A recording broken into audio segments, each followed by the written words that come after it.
বিগত এক যুগেরও বেশি সময় ধরে এই দেশের মানুষের বাক স্বাধীনতা হরণ করা হয়েছিল, সকল প্রকার রাজনৈতিক স্বাধীনতা হরণ করা হয়েছিল তাদের ভোটের অধিকার।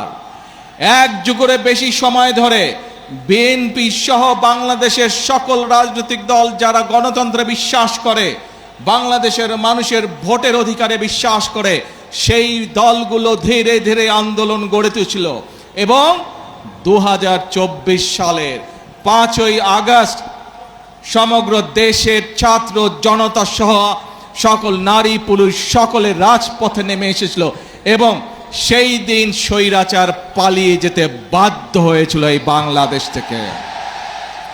প্রিয় ভাই বোনেরা, বাংলাদেশের মানুষ তাদের হারিয়ে যাওয়া ভোটের অধিকারকে প্রতিষ্ঠিত করেছে।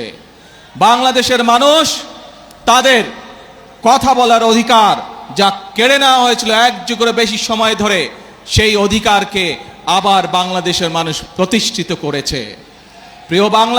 প্রিয় বগুড়াবাসী, বাংলাদেশের মানুষ দেখেছিল সেই এক যুগ সময় ধরে যখন মানুষের ভোটের অধিকার ছিল না, কথা বলার অধিকার ছিল না, আমরা দেখেছিলাম কিভাবে দেশে কথা বলেছিল উন্নয়নের, কিন্তু উন্নয়নের নাম করে, মেগা প্রজেক্টের নাম করে কিভাবে সেদিন মেগা দুর্নীতি করা হয়েছিল।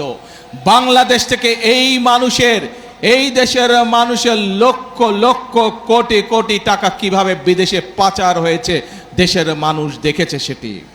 প্রিয় ভাই বোনেরা, বিগত ফেব্রুয়ারি 12 তারিখে এই দেশের মানুষ তাদের ভোটের অধিকারকে প্রয়োগ করেছে।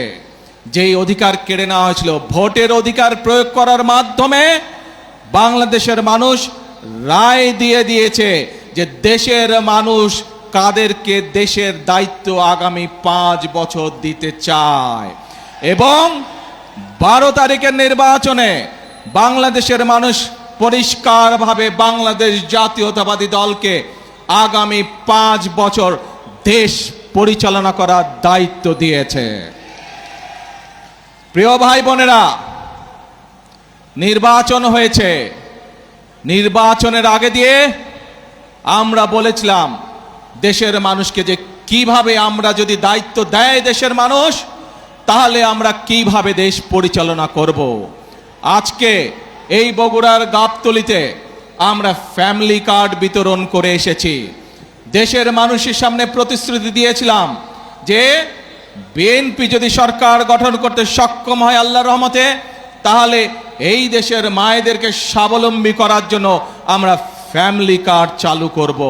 সেই প্রতিশ্রুতির কাজ, আমরা প্রতিশ্রুতি বাস্তবায়নের কাজ সরকার গঠন করার সাথে সাথে আমরা শুরু করেছি। প্রিয় ভাই বোনেরা, শুধু তাই নয়, এইখানে এই মঞ্চে দাঁড়িয়ে আমি বলেছিলাম আপনাদের এরকম হাজার হাজার মানুষের সামনে আমি বলেছিলাম বিএনপি যদি সরকার গঠন করতে সক্ষম হয় তাহলে আমরা দেশের কৃষক ভাইদের পাশে দাঁড়াবো এবং কৃষক ভাইদেরকে, মা বোনদেরকে যেমন ফ্যামিলি কার্ড দেব, কৃষক ভাইদেরকে আমরা কৃষক কার্ড পৌঁছে দেব।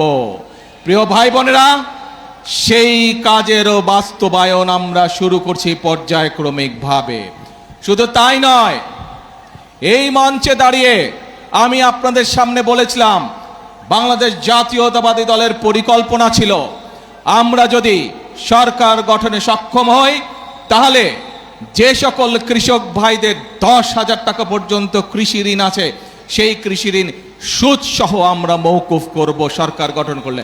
ইনশাআল্লাহ আল্লাহর রহমতে আপনাদের দোয়ায় সেই কাজটিও আমরা সরকার গঠনের প্রথম 10 দিনের মধ্যে ইনশাআল্লাহ সম্পন্ন করেছি, যার ফলে সারা বাংলাদেশে 12 লক্ষ কৃষকের ঋণ মওকুফ হয়ে গেছে সুদ সহ। প্রিয় ভাই বোনেরা, দৈনিক আজকের বাংলা .net